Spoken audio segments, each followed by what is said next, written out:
My brother's voice was the architect of my childhood prison. It wasn't a place of stone and steel, but one built of words, each one a brick in a wall that grew taller every year. The names he called me, dummy, fool, waste of space, were the mortar holding it all together, and for the longest time, I believed I would never see the sun on the other side. He was the golden child, the prodigy, the sun around which my family orbited. And I was just his shadow, a silent, gray afterthought. If you've ever been made to feel small, if you've ever had your passion belittled by someone who was supposed to protect you, then you know that the quietest people often have the loudest minds. This is the story of how I turned my silence into a weapon and my prison into a battlefield. Stay with me, because sometimes the most devastating victory is the one no one else sees coming. And if you believe in the underdog, do me a solid and hit that like button and subscribe. It helps stories like this find the people who need to hear them most. Part 1. The Shadow of the King. Growing up, our house was a stage, and my brother Derek was the perpetual star of a one-man show. I was his unwilling, unpaid, and uncredited stagehand. He was 2 years older, a fact he wielded like a scepter. He was louder, faster, and, as he and my parents constantly reminded everyone, smarter.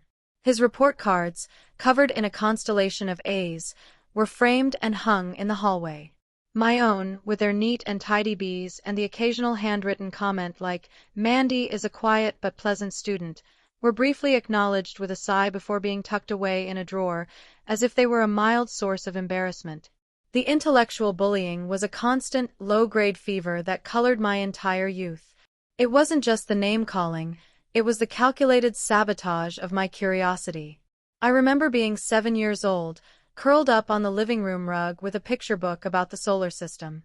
I was mesmerized by the swirling rings of Saturn, my finger tracing the image of the great red spot on Jupiter. Derek, walking by, scoffed. "What are you looking at, space cadet?"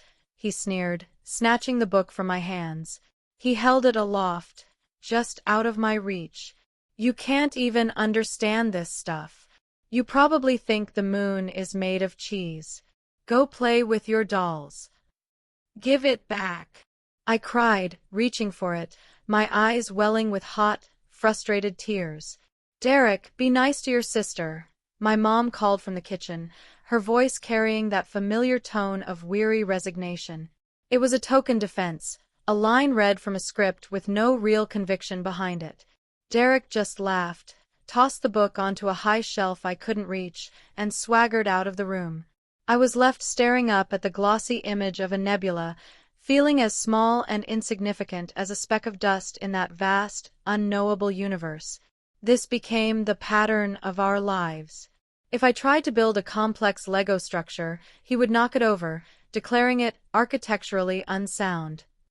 If I tried to help my dad with a crossword puzzle, Derek would grab the pen and fill in the rest of the boxes in a flourish of arrogant ink, proclaiming, "You were going in the wrong direction, obviously."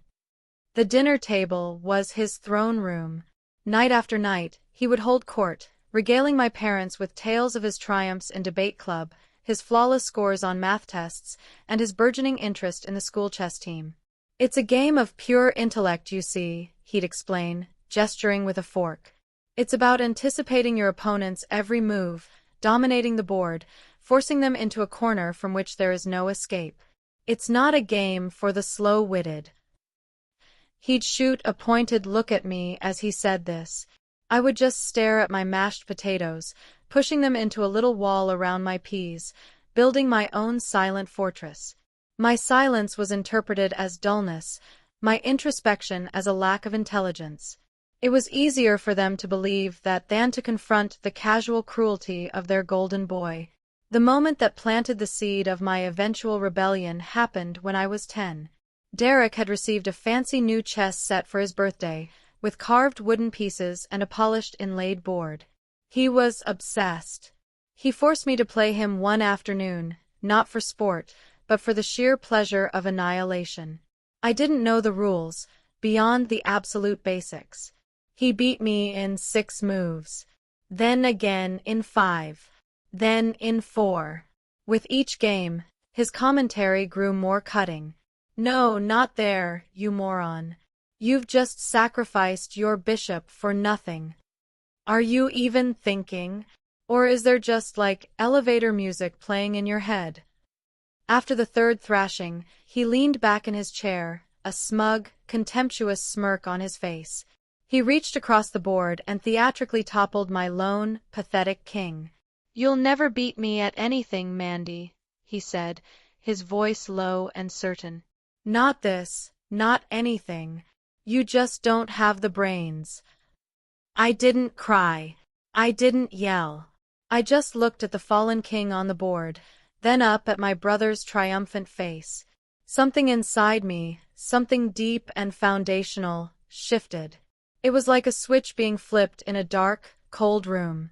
The part of me that had always hoped for his kindness, for his approval, simply died. And in its place, a tiny, hard kernel of resolve formed. He had drawn a line in the sand, declared me his intellectual inferior for life. And in that moment, without a sound, I promised myself that one day I would make him cross that line and kneel on my side of it. My sanctuary came to me by accident.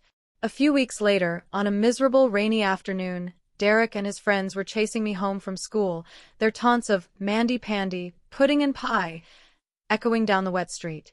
Desperate to escape, I ducked into the one place I knew they'd never follow, the school library. The library was my opposite of home. It was quiet. It was calm. The air smelled of old paper and lemon-scented floor polish, a scent I came to associate with peace.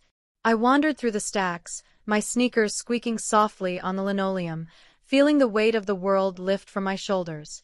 In a forgotten corner, near the dusty encyclopedias, was a small reading area with a few worn armchairs. And on a low table between two of them sat a chessboard. It wasn't a fancy set like Derek's. The pieces were yellowed plastic, the board a cheap, fold-up affair. A game had been abandoned mid-play.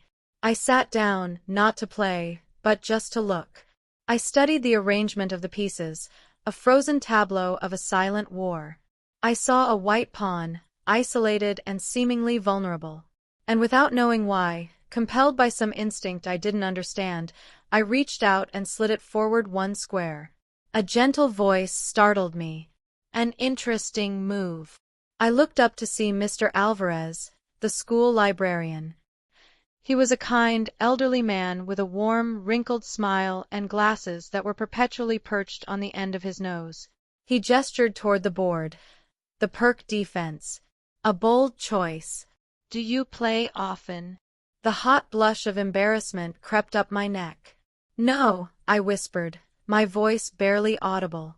"I don't know how." "Not really." I felt the old shame, the echo of Derek's voice in my head. "You don't have the brains." Mr. Alvarez didn't mock me. He didn't pity me. He simply pulled up a chair and smiled. "Then let me teach you," he said. "Chess isn't about what you already know. It's about a willingness to learn." And so it began. Every day after school, I would retreat to my corner of the library. Derek thought I was just hiding, and he was content to leave me to my pathetic solitude. He had no idea I was in training. Mr. Alvarez was a patient and brilliant teacher. He didn't just show me how the pieces moved. He taught me the why. He gave me puzzles to solve, find the checkmate in 3 moves, and I would stare at the board for an hour, my mind racing, until the solution finally revealed itself like a star appearing in the twilight sky. He taught me the poetry of the game. He explained that a well-played game of chess has a beginning, a middle, and an end, just like a story. There's the opening, where you develop your characters. The middle game, where the plot thickens and conflicts arise. And the endgame, where the hero or the villain emerges victorious. For the first time in my life, I felt powerful. On that 64-square battlefield, it didn't matter that I was quiet. It didn't matter that I wasn't a straight-A student. My mind, the thing my brother had so relentlessly mocked, was a silent, deadly weapon. I learned that a lowly pawn, if it was brave and persistent enough, could cross the entire board and become a queen. The symbolism was not lost on me. Years began to blur together.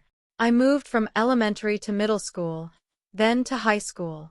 Derek's shadow still loomed large at home, but it no longer touched me in my sanctuary. My secret life flourished in the quiet hum of the library. I graduated from puzzles to strategy books. I devoured the annotated games of the great masters, Fischer, Kasparov, Polgar. I learned about pins and forks, about skewers and zugzwang. The language of chess became my native tongue. Derek, meanwhile, was blazing his own trail of glory.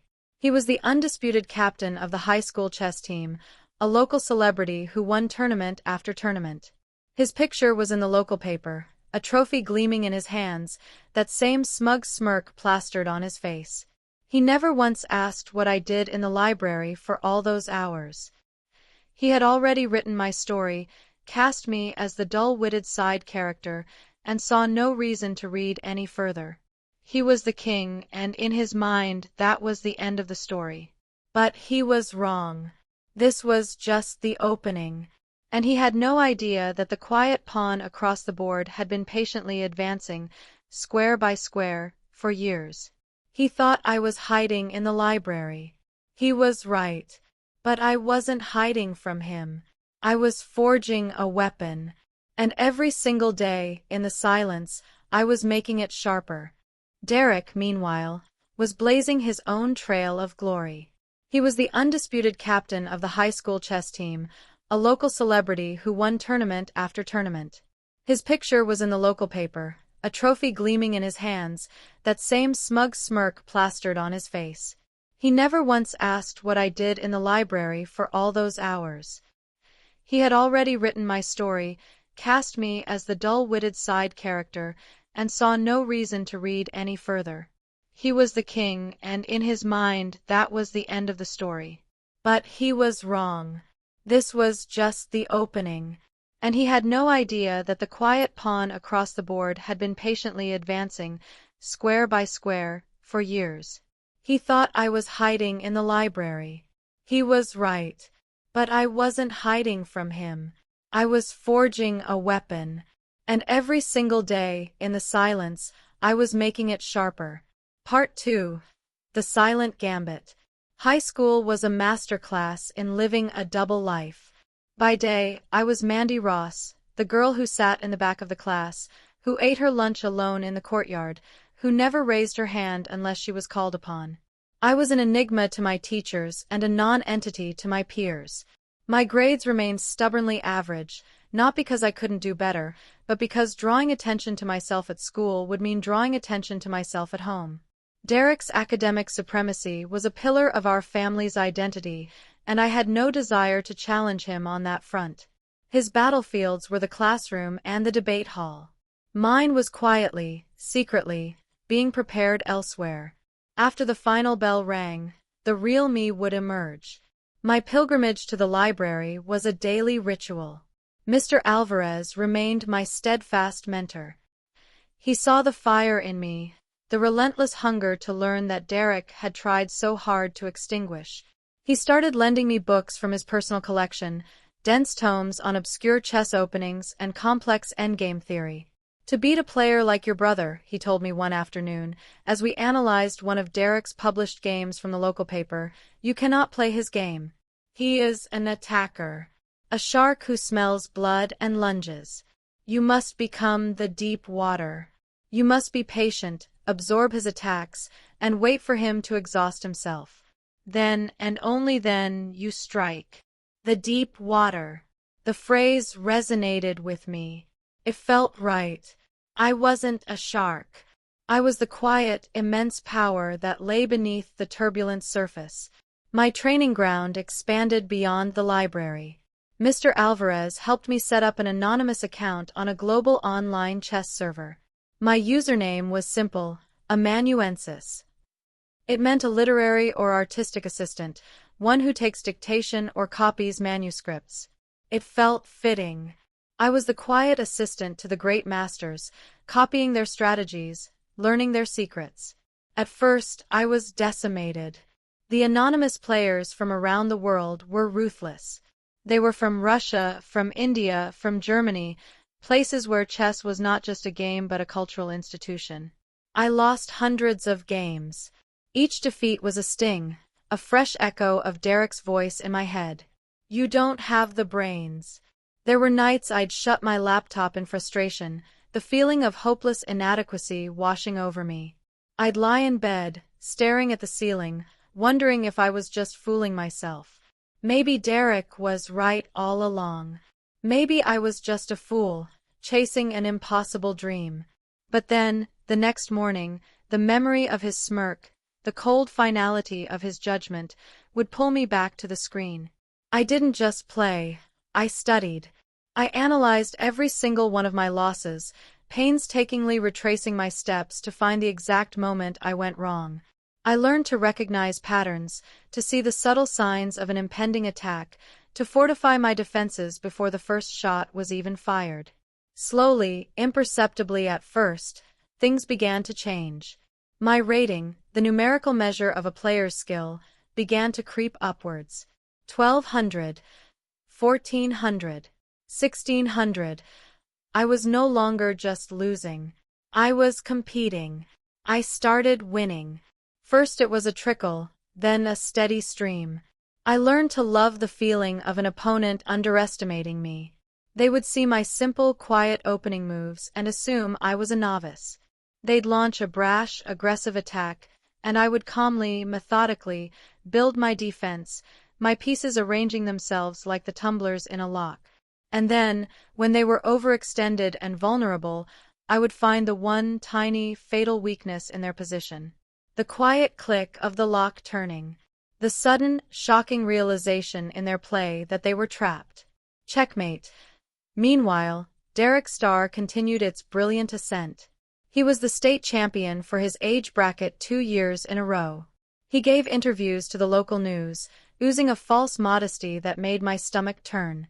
It's just a gift, I suppose, he'd say with a practiced shrug. The board just makes sense to me. I see things others don't. At home, he was more insufferable than ever. He treated me with a kind of bored disdain, as if my very presence was an affront to his intellectual sensibilities.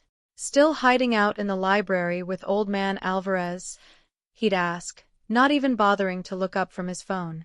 Don't you ever do anything interesting? I like reading, I'd mumble, which was always his cue to laugh. Reading. Right. I'm sure the adventures of Bobber the elephant are completely riveting, he'd sneer. I never let his words sting. Not anymore. They were just noise.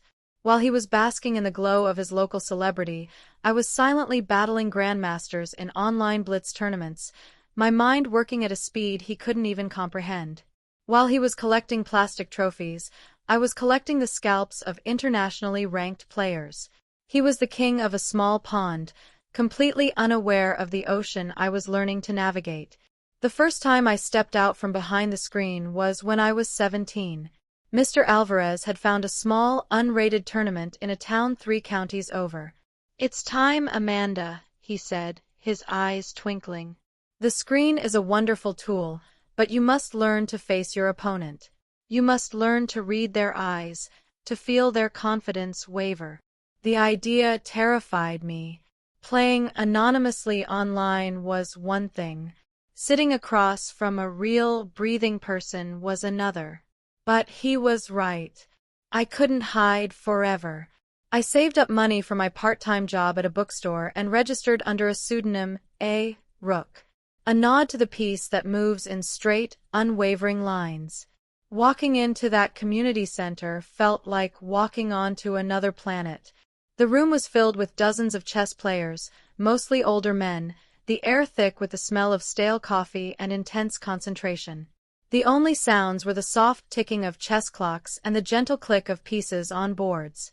I was the only teenage girl there. I felt 100 pairs of eyes on me, their gazes a mixture of curiosity and dismissal. My first opponent was a man in his 60s with a thick, walrus mustache. He smirked when he saw me, a look that said, "Oh, isn't this cute?" He played a fast, aggressive opening, clearly expecting to steamroll me. I took a deep breath and remembered Mr. Alvarez's words. Become the deep water. I played my quiet, solid defense. I absorbed his attacks. 15 minutes into the game, his smirk had vanished. 25 minutes in, a bead of sweat was tracing a path down his temple. 40 minutes in, he stared at the board, his position in ruins, and resigned with a grunt of disbelief. I played 4 more games that day. I won all of them. I didn't come in first place, but I came in third, taking home a small cash prize and, more importantly, a newfound confidence. The looks I got at the end of the day were different. The dismissal had been replaced by a grudging respect.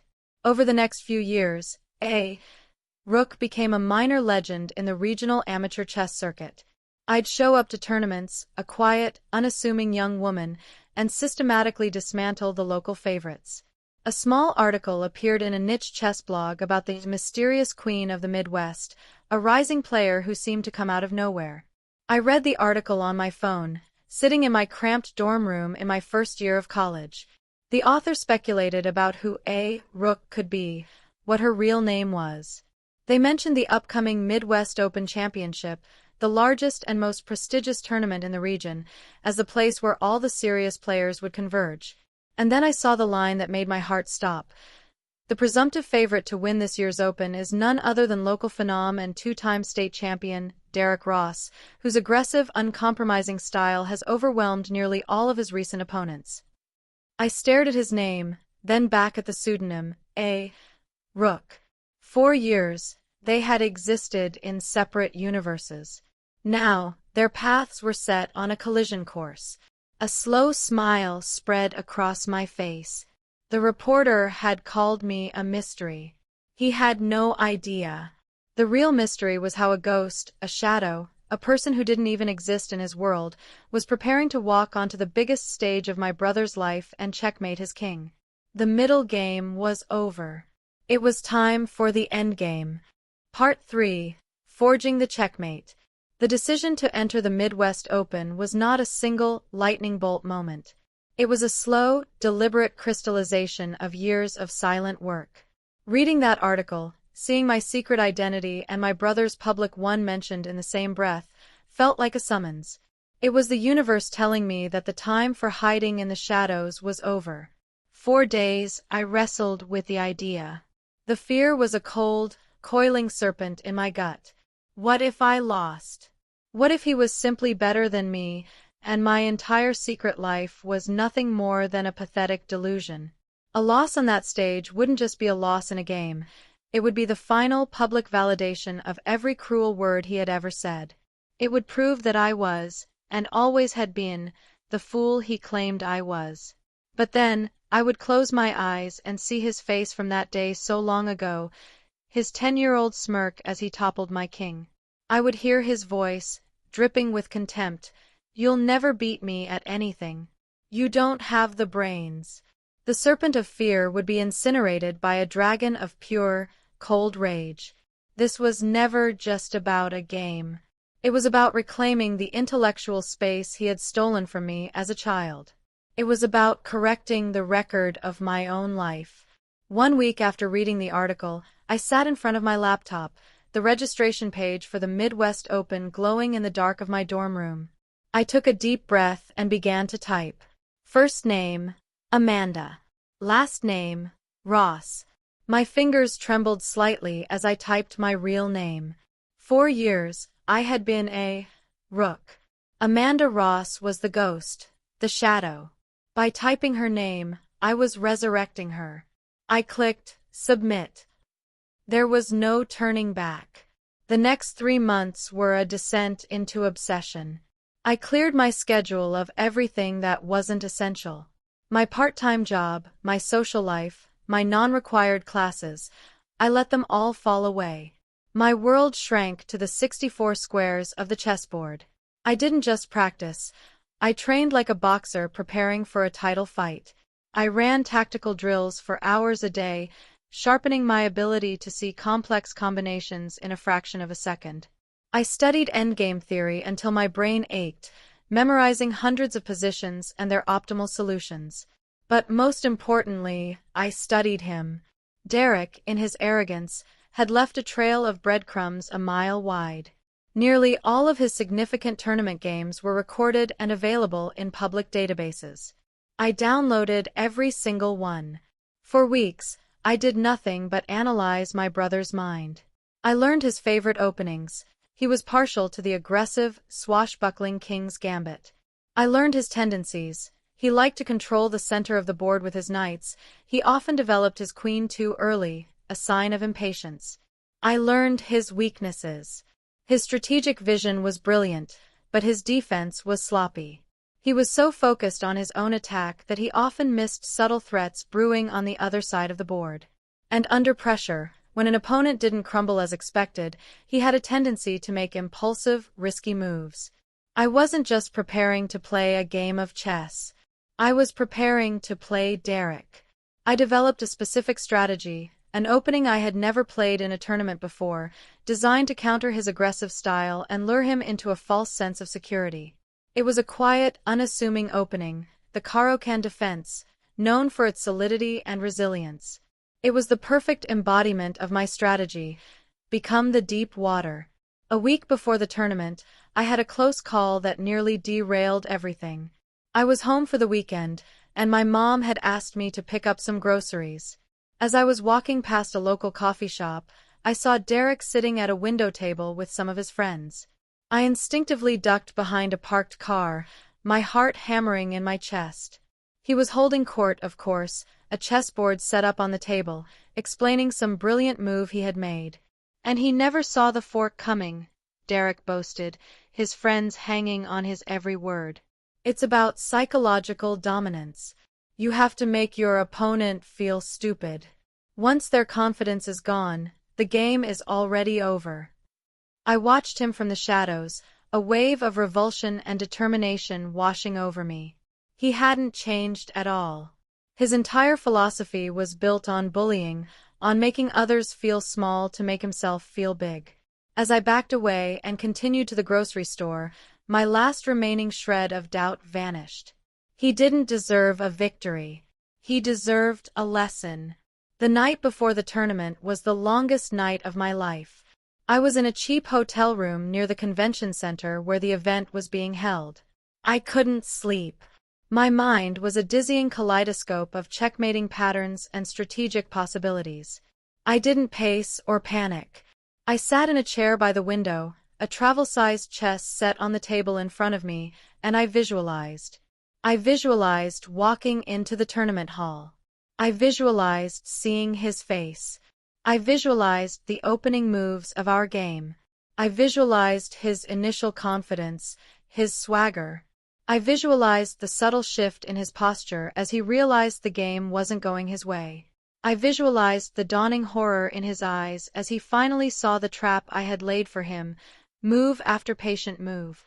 I also prepared myself emotionally.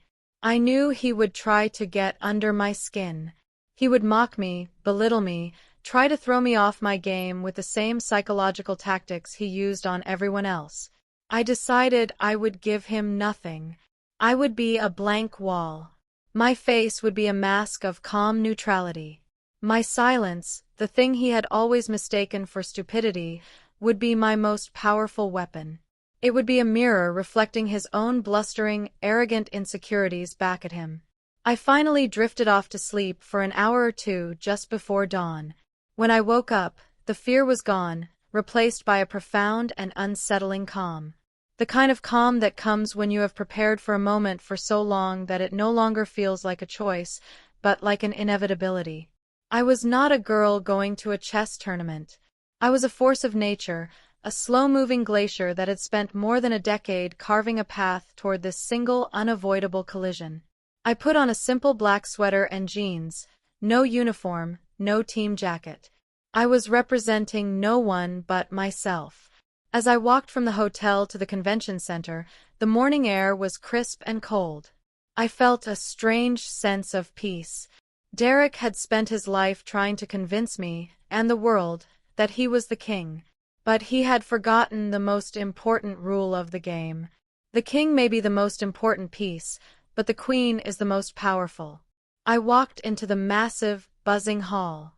The air was electric with anticipation. I saw camera crews from a local sports channel. I saw hundreds of players and spectators. And across the room, I saw him. He was surrounded by a small entourage of friends and admirers, laughing loudly, basking in the attention like it was his birthright. He was the sun, and everyone in his corner of the universe was caught in his orbit. He hadn't seen me yet. He didn't even know to look. Part 4. The Queen's Uprising. The sound in the massive tournament hall was a low, constant hum of nervous energy, whispered conversations, and the soft clicking of chess pieces being arranged on boards. My own table was an island of perfect stillness. I focused on my breathing, slowing it down, feeling the anchor of calm in the center of my chest. Then, the hum shifted. A wave of murmurs rippled through the crowd as the first-round pairings flashed onto the giant digital screen. I didn't need to look. I felt the exact moment his world tilted on its axis. Across the room, a loud, confident laugh died abruptly in Derek's throat. A confused silence fell over his group of admirers. I slowly lifted my gaze and met his. His eyes, wide with disbelief, scanned the screen, then shot to me, then back to the screen, as if trying to reconcile two completely incompatible realities. The screen was stark and clear. Table 14, Derek Ross, 2150, versus Amanda Ross, unrated. His face was a breathtaking spectacle of warring emotions. First came the confusion, then a flash of irritation, and finally, a condescending, incredulous amusement. He saw my name, but he didn't see me. He saw his quiet, slow-witted little sister. He saw a prank, a clerical error, a joke.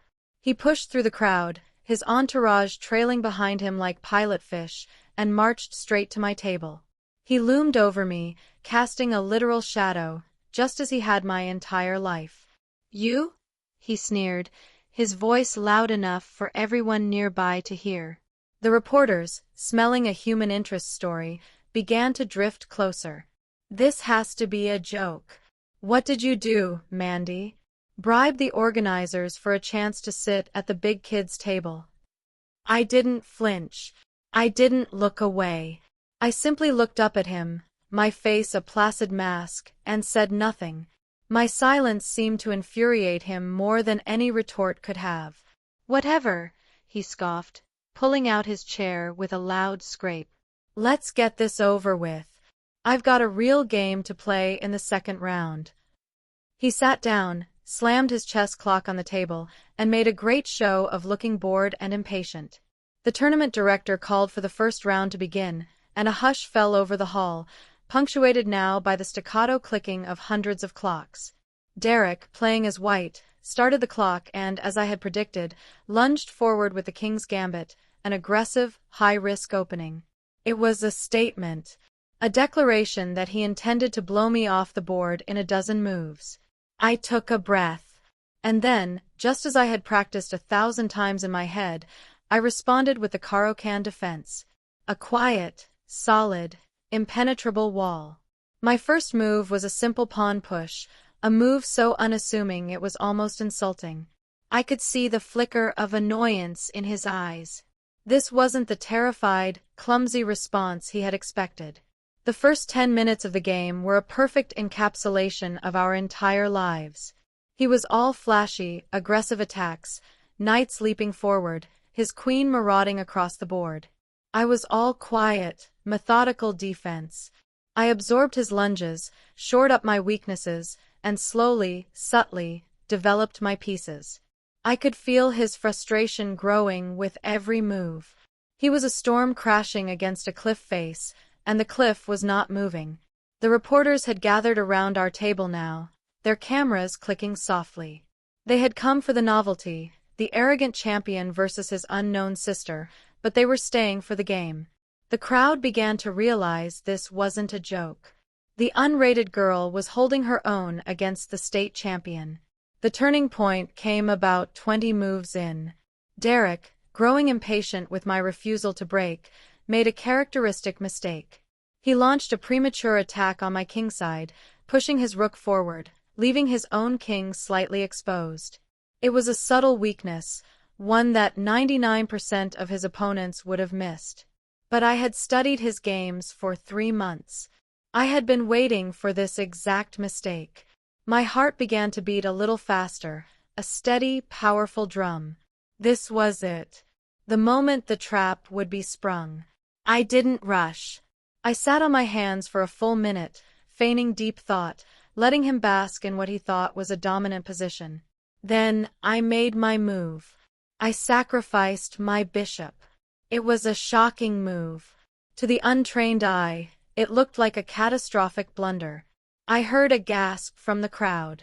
I saw a triumphant smirk flash across Derek's face. The fool had finally made a foolish move. He snatched my bishop off the board with his knight almost instantly, without a second thought. He had taken the bait. And with that move, the teeth of the trap snapped shut. His knight, which had taken my bishop, was now out of position. It had been the key defender of his king. My next move was a quiet one, sliding my queen to the edge of the board. It looked innocent, but it cut off all of his king's escape squares. He saw it then. The smirk on his face dissolved, replaced by a ghastly, pale shock. His eyes darted around the board, frantically searching for a defense that didn't exist. He looked up at me, truly looked at me, for the first time in his life. He wasn't looking at his dumb little sister anymore. He was looking at his executioner. My calm, steady gaze gave him nothing. No triumph. No pity. Nothing. His confidence, his entire persona, crumbled in real time. A sheen of sweat broke out on his forehead. His hand trembled as he reached for a piece, then pulled it back. The 30 seconds he took for his next move felt like an eternity. He made a desperate, futile pawn push, a move with no purpose other than to delay the inevitable. It was my turn. I moved my rook forward, completing the net. It was a simple, elegant, and absolutely brutal combination. Every piece on my side of the board was working in perfect harmony, a silent, deadly orchestra. I looked at him one last time. And then, my voice soft but perfectly clear in the silent, watching room, I spoke the word I had been waiting more than a decade to say. Checkmate. The room erupted. A tidal wave of sound, gasps, applause, the frantic clicking of 100 cameras. Reporters surged forward, microphones thrust in my face. But I didn't see them. I only saw Derek. His face was a mask of crimson, a furious, burning shame. He stared at the board, then at me, his eyes filled with a hatred so pure it was almost beautiful. With a sudden, violent motion, he swiped his hand across the board, sending the pieces scattering across the floor. Then he stood up, shoved his way through the stunned crowd, and fled. In the chaotic aftermath, a reporter shouted a question at me. How does it feel? How does it feel to defeat your own brother, the tournament favorite? I took a moment, the adrenaline slowly receding, leaving behind a profound sense of peace.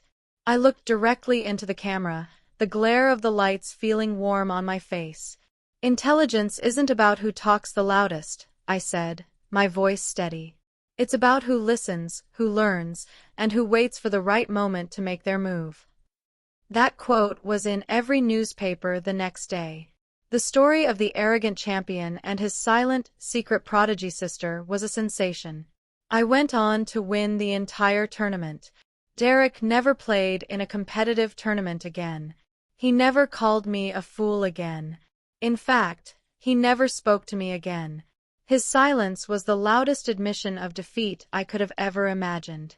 I found the registration desk, gave my name, and received my participant badge and table assignment. I walked to my designated spot, a small table in the center of the room, and sat down.